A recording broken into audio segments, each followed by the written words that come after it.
अगर हम आपसे ये बात कहें कि भारत ने एक ऐसी हाइड्रोजन बस का डेवलपमेंट पूरा कर लिया है जो 22 किलोग्राम हाइड्रोजन में कम से कम 450 किलोमीटर चल पाने में सक्षम है, तो शायद आप इसका यकीन नहीं करेंगे।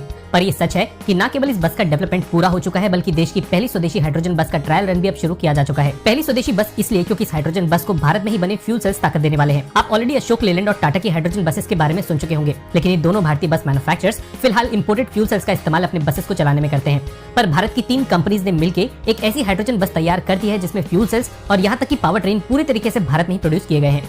आप ऑयल इंडिया लिमिटेड द्वारा सपोर्टेड देश की पहली हाइड्रोजन बस के बारे में कुछ चैनल्स पे ऑलरेडी सुन चुके होंगे और ऐसे चैनल्स पे केवल आर्टिकल पढ़ के ही आधी अधूरी जानकारी दी गई है। पर हम इस बस को डेवलप करने वाली 3 भारतीय बसेस के बारे में आज बात करेंगे, जिनका नाम ऑयल इंडिया लिमिटेड के नाम के पीछे कहीं छुप सा गया है। ओम क्लीनटेक उस कंपनी का नाम है जिसने इस बस के आइडिया को कॉन्सेप्ट से हकीकत में बदला। मतलब ऑयल इंडिया लिमिटेड के सपोर्ट के साथ ओम क्लीनटेक ने इस बस को डेवलप किया और डिजाइन से लेकर इस बस में मेजर असेंबलीज इंटीग्रेट की। लेकिन इस बस को एक और भारतीय स्टार्टअप से सोर्स किया गया है जिसका नाम है एका मोबिलिटी। एका मोबिलिटी एक इलेक्ट्रिक बस मैन्युफैक्चरर है जिसने पिछले साल ही अपनी 9 मीटर की इलेक्ट्रिक बसेस लॉन्च की।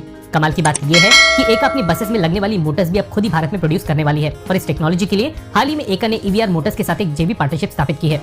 ऑयल इंडिया लिमिटेड की बस को बनाने में फ्यूल सेल्स का भी इस्तेमाल किया गया है और इस बार इन फ्यूल सेल्स को H2E पावर से सोर्स किया गया है।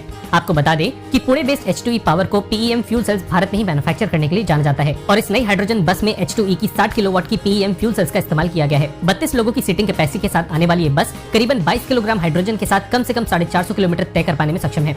भारतीय कंपनी द्वारा डेवलप इस बस का ट्रायल 1 साल के लिए असम में किया जाएगा और अगर सभी पैरामीटर्स पे ये बस खरी उतरती है तो जल्दी इस तरह की बसेस का कमर्शियल प्रोडक्शन भी शुरू किया जा सकता है। फिलहाल ग्रीन हाइड्रोजन की कीमत भारतीय बाजार में 350 रुपए प्रति किलोग्राम है और इस हिसाब से हाइड्रोजन बस को कमर्शियली सड़कों पे दौड़ाना इतना फिजिबल नहीं है। भारत समेत दुनिया की कई संस्थाएं ग्रीन हाइड्रोजन की कीमत और कम करने के उपायों पे काम कर रही हैं और जिस दिन हाइड्रोजन की कीमतों को कम से कम पेट्रोल के दाम के बराबर कर लिया जाता है, उस दिन एका, ओम और H2E पावर जैसी कुछ और भारतीय कंपनीज के नाम भी आगे आते हुए देखे जा सकेंगे। हम उम्मीद करते हैं कि ओम क्लीनटेक की इस बस का ट्रायल जल्दी पूरा हो और भारत की स्टार्टअप कंपनी की बसेस को एक बड़े लेवल पे हम सड़कों पे दौड़ता हुआ देख सके। अगर थोड़ी सी भी नई जानकारी आपको इस वीडियो से मिल चुकी हो तो कमेंट सेक्शन में MI लिखने के बाद वीडियो को लाइक किए बिना मत जाइएगा। धन्यवाद। जय हिंद।